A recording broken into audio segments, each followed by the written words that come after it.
So the phrase, people don't like change. And I don't necessarily think that's right. I think people don't like being changed. So if I change you, you resist that, you push back against it. If I'm part of the change and part of designing the change and working out what it means, then I'll go with it more readily. So that's why it's really important that these things, these behavioral shifts and cultural shifts, everyone has a part of it. So it's not a top-down mandate, it's kind of a bubbling up, which I think is really key. But you only get the bubbling up if you facilitate and allow the conversations for that to come to pass. So I think you get less resistance if people feel like, yes, this was my idea. Welcome to Talk Time with MaxContact, your go-to podcast for everything contact center related. Join us as we dive into the incredible world of contact centers and explore the latest trends, innovative strategies, and cutting-edge technologies that are reshaping customer interactions. In each episode, we're joined by industry experts to share their practical insights and advice to elevate your contact center performance. Whether you're looking to enhance operational efficiency, improve team management, or understand the impact of AI in contact centers, you're in the right place. Welcome to another episode of Talk Time with MaxContact. I'm your host, Sean McIver. In today's episode, we welcome Nathan Dring, founder and director of Nathan Dring and Associates Limited. With a rich history in organisational transformation across various sectors, Nathan's a master of using dialogue to drive change. His strategies improve productivity and foster a collaborative atmosphere in workplaces. Today, I'm going to be drilling into how best to integrate learning into daily operations and use conversations as a tool for building trust and enhancing team dynamics. Welcome, Nathan. I never like to do the full introduction when you're right here with me. So how did I do? You did very well. And you saved me having the awkwardness of having to talk about myself in that way, because that always feels a bit weird. So that's fine with me. Excellent. So we'll dive straight in. I'm going to kick things off. I was thinking ahead of this conversation, Nathan. I remember when I was on the phones, and it was a long time ago, I was a frontline agent on the phones, and it was a case of everybody needs to log out. We've got to go and do training on X. You go into a room, you sit down and you talk to for half an hour, 45 minutes, whatever the case may be, and you leave the room, you go back on the phones and pretty much immediately forget everything you've just been told. Maybe that's on me, but that was kind of the habit. Obviously, times change. We've moved on from that. However, I do have a question. How big of a problem do you see that still being when we look at the industry as a whole today? I think there are definitely challenges with that. Number one, I don't think you're alone. So there's a chap called Ebbinghaus who talks about the forgetting curve and how we hear a piece of information, then digitally drops off. And I think they reckon on, and I'm sure it's not an exact science, but it's something like about you retain about 11% of what you remember. And I think that then confounds the problem because you've already made an operational sacrifice by taking people, away into a room, and then they come back and they don't really remember much from it. So then the perception is that hasn't really worked either for the agent or for the operation generally. So then next time you're trying to persuade someone that this is the good investment of time and money, you're up against it. Well, it didn't work last time. So I think there's the perception of it as being a not particularly helpful thing, which I would echo. I think also that the assumption that human beings can just retain information when it's spoken at them is wildly wrong. So there's the bit of the brain, the hippocampus, where I can remember 7 minutes of spoken information at me. After that, it's just like filling up my coffee cup out of a bucket. There comes to a point when my cup can only hold so much and everything else is wasted. And I think that approach to training and a massive push of information isn't that helpful. There are technologies that I think can help, but I'm firmly believing that if you want to change how people think, feel, say, do, it's rooted in the conversations you have with them. So I've got kids, 11 and 7, and there's oftentimes I want them to change their behavior. I have yet to take them into a separate room and step them through some PowerPoints and training and then bring them back and point to the metrics that will now get better as a result of that half an hour. We just have a series of conversations about what's going well, what we liked, what we didn't do, what we need to do more of. And we know that works in so many aspects of our life generally, and yet somehow we sort of suspend that logic in order to do training in the contact center space and in wider industries generally, I'd say. On the back of that then, given your experience in transforming team dynamics and cultural shifts and so on, how do you recommend contact centers integrate continuous learning into daily operations without having to pull agents away from those important primary responsibilities such as call taking? If you've got like a specific example, that'd be great.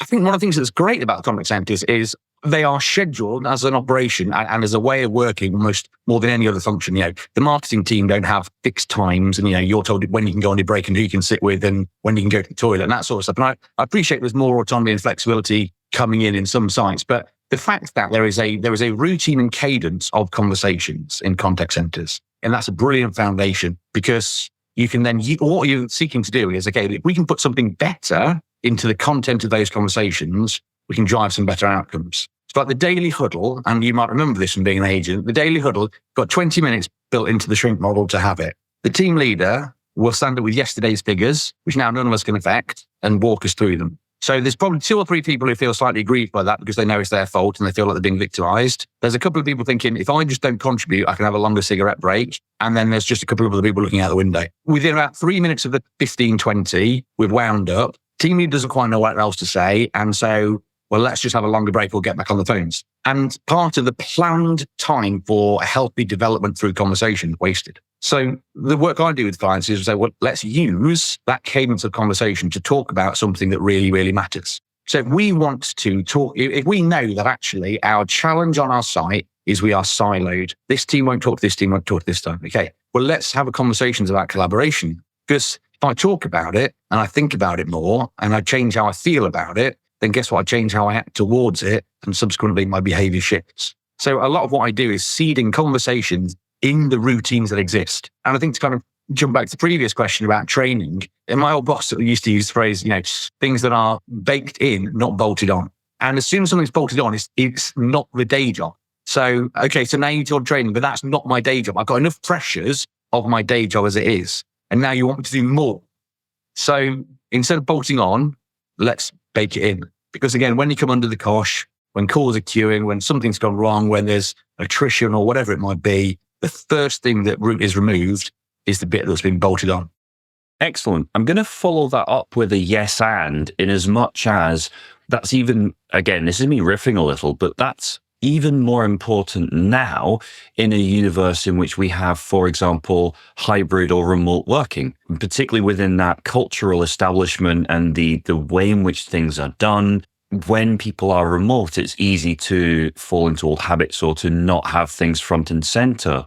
So presumably those sorts of changes and shifts are even more important now than they perhaps were in the old world, for want of a better phrase. Is that fair? Yeah, I think that's fair, because I think one of the challenges we have is we've lost, if you like, the serendipitous opportunities that build trust. So that sounds like waffle. Let me explain what I mean. So on a morning, I happen to be arriving at the same bit time as you in old school. So how's the weekend? What are you up to? What are your kids doing today? And you might drop in bits which I haven't specifically asked about, but they give me insights into you and help me understand you a little bit more. And we gradually build some trust and I start to feel like, oh yeah, I'm part of your tribe. The challenge with the remote thing now is so often you schedule a Zoom or you book in a Teams and it's in for half an hour and it's got a specific agenda. And you maybe do a little bit before and after if you happen to be in the Zoom room early, but a lot of that trust-building serendipitous conversation has gone. So actually, again, dialing up the importance of conversation is huge. And a baby's born. Huge release of oxytocin in both mum and baby. Oxytocin is the chemical that makes me say, I feel safe here. It's the trust chemical. You get that release when you have decent conversations with people because you start to build trust. You think, I'm safe here. They're part of my tribe. I can let my guard down. I can be vulnerable. I can be me. Everything would say that if you want high performance, you start with trust. There's a chap called Patrick Lencioni who did a whole thing about, the dysfunctions of a team. And he says, basically, if you've not got trust, you won't get conflict. If you've not got conflict, you won't have commitment. If you've not got a commitment, you won't have accountability and you'll never get the results. I think the challenge in contact centers is the focus is often at the top of the pyramid on the results. So as such is inverted and is completely wobbly. The premise of having healthy conversations about the right stuff is it builds trust. And I think to your point around people now being sat at home remote, okay, we need to find ways to pull them back in. Conversation does that. Thank you for that. And the next logical step is to kind of me to ask you where you've successfully implemented programs that do drive that behavior change. Can you talk to me about the effectiveness of almost the micro-learning approach in terms of fostering that performance shift within the contact center teams? How do you tailor that micro-learning so that you're catering to different learning styles. I'm much more of a doing type learner than a taking on board and being told type learner. I think one of the most successful things is it isn't predicated on the wisdom knowledge of a training team or a consultant who you somehow can't get rid of. And I know that as a consultant, right, I shouldn't say that. I want to be as sticky as possible and you can never be rid of me. No, because that you lose credibility left, right, and centre. What this does is actually it puts it, the success of it is that it actually upskills team leaders and their credibility and their leadership capability as well as doing the do. So go back to the conversation around, we want to talk about collaboration. Okay. So we're not going to go and have a training course on collaboration because somewhere logically we all know that it works. We all get it. And if you went into a room and said, should we collaborate? Everyone would say hell yes to that. But then we don't. So what you do instead then is you go, well, okay, if you and your team, through your team leader, are specifically having a conversation around this thing, collaboration, then you can work out how that takes your bed in where you are. So it's not a slogan on a wall. It's not a pushed mandate. You go, okay, so us in this team, why does collaboration matter to us? And where are we good at it? And how can we be better? And what ideas can we share elsewhere? So the success is then, if you like, the implementation is co-created within the team. And so then collaboration means something to us. It's not just, and this year's values are collaboration. Well, of course, there's always going to be collaboration, customer and trust. That's why every organization's got those, haven't they? So the success is when I've been onto sites and I've seen 5 or 6, 7 teams all over the course of a month, 6 weeks, all talking about collaboration, all knowing what collaboration means to them, as well as how them being more collaborative can benefit the organization. But everyone's doing it in a slightly different way. So it recognizes that there are slight nuances. So if I want to say, what would, in a contact center, what does collaboration mean for the back office planning team? Well, they know that they've got collaboration across different stakeholders and probably stakeholders outside. Fine.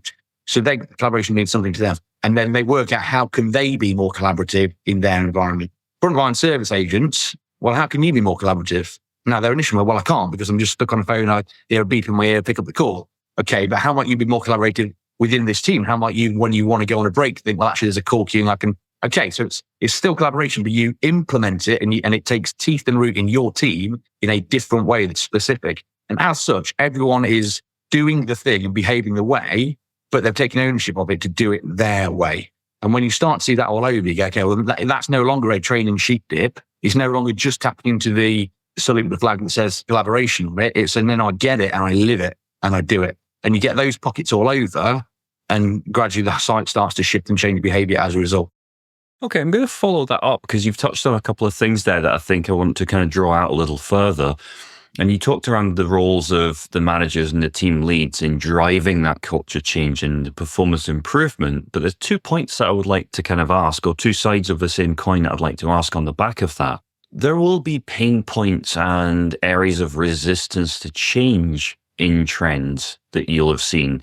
Number one, how do you overcome those? And number 2, is there a role that tends to either be a champion for change or conversely a real barrier to change? And how do you overcome that hurdle within the context of what we're talking around?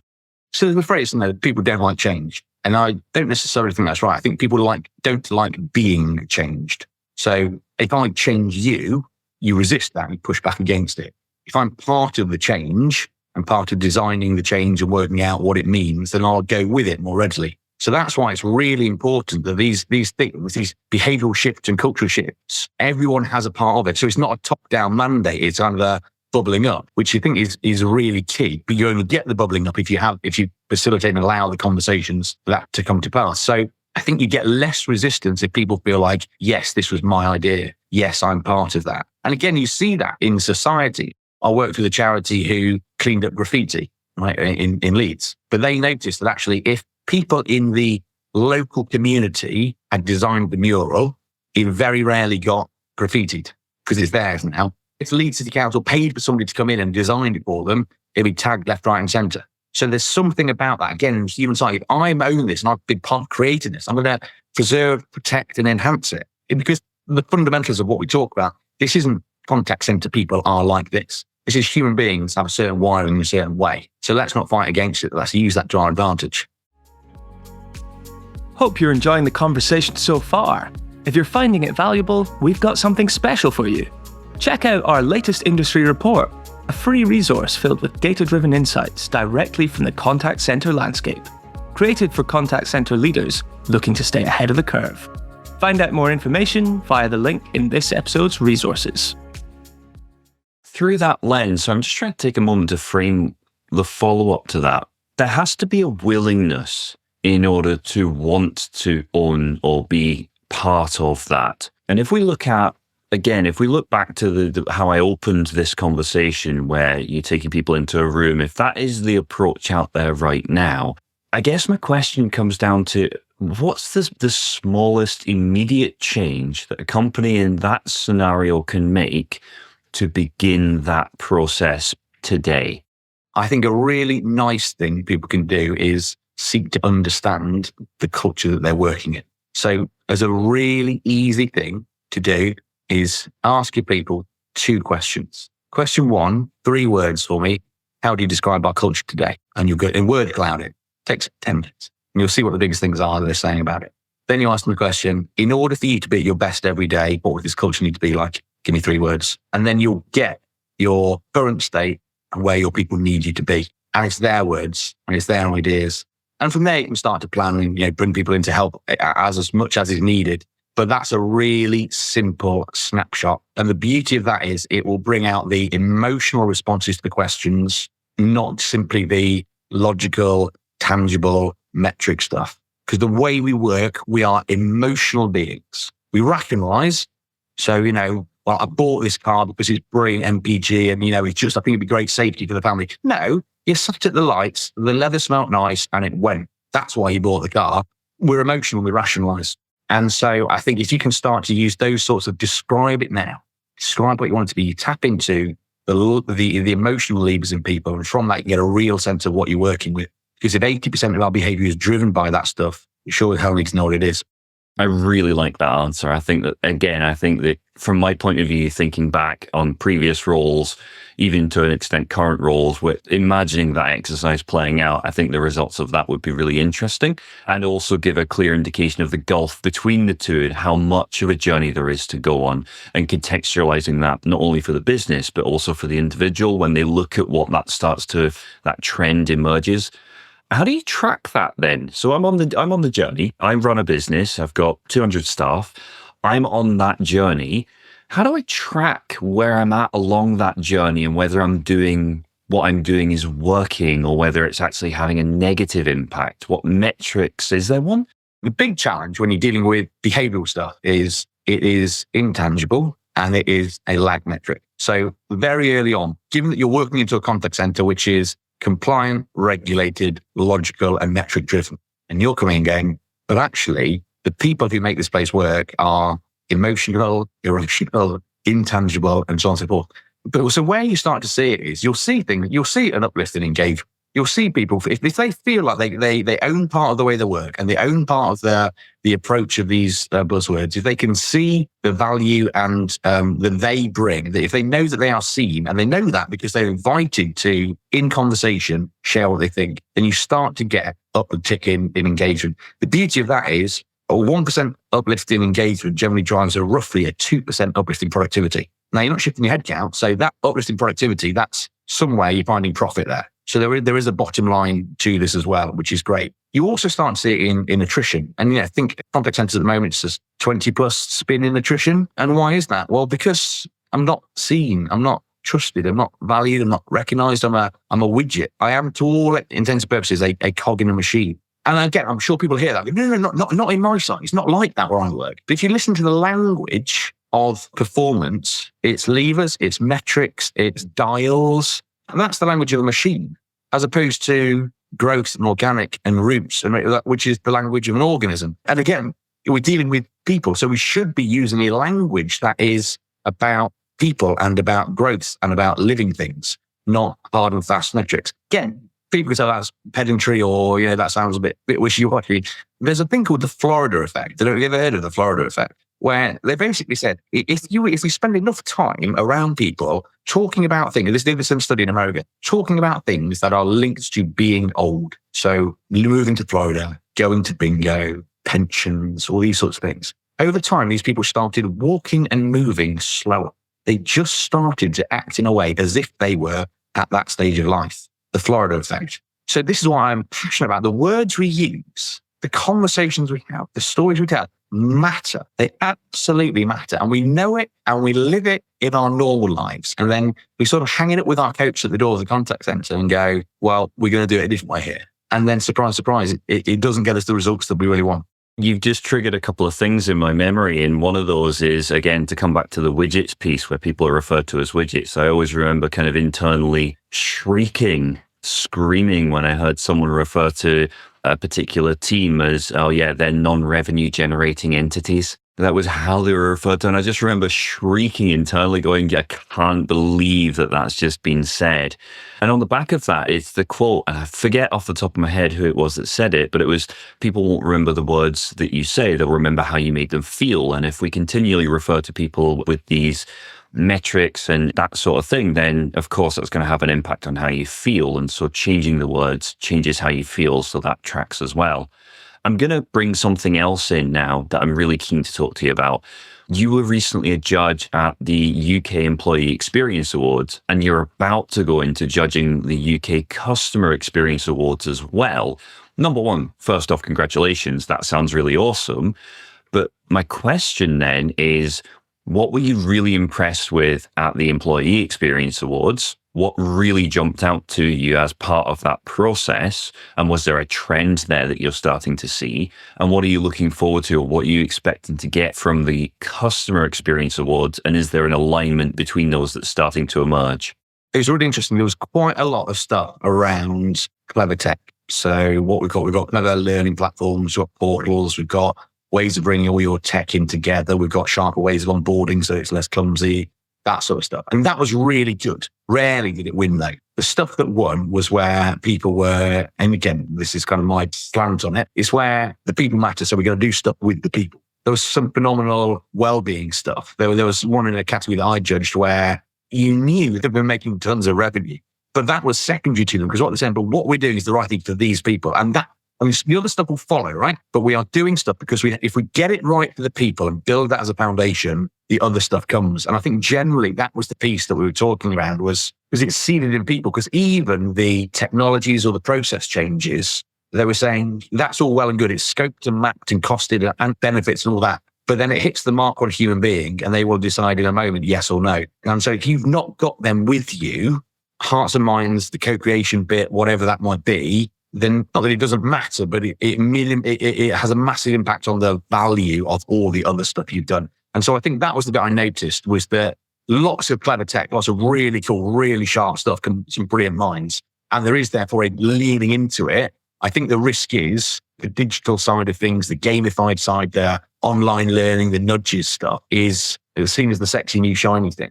But it gaps for me in that, like we talked about earlier, I want to know I'm part of the tribe. I want to know I'm part of the team. If you want me to put in extra shifts, if you want me to come in early, if you want me to change my working from home day to be part of this, if you want me to flip over onto a new team and start working their calls, I need to feel like I'm connected to you. And I'll feel I'm connected to you if there's trust and if we understand each other and we've got a relationship.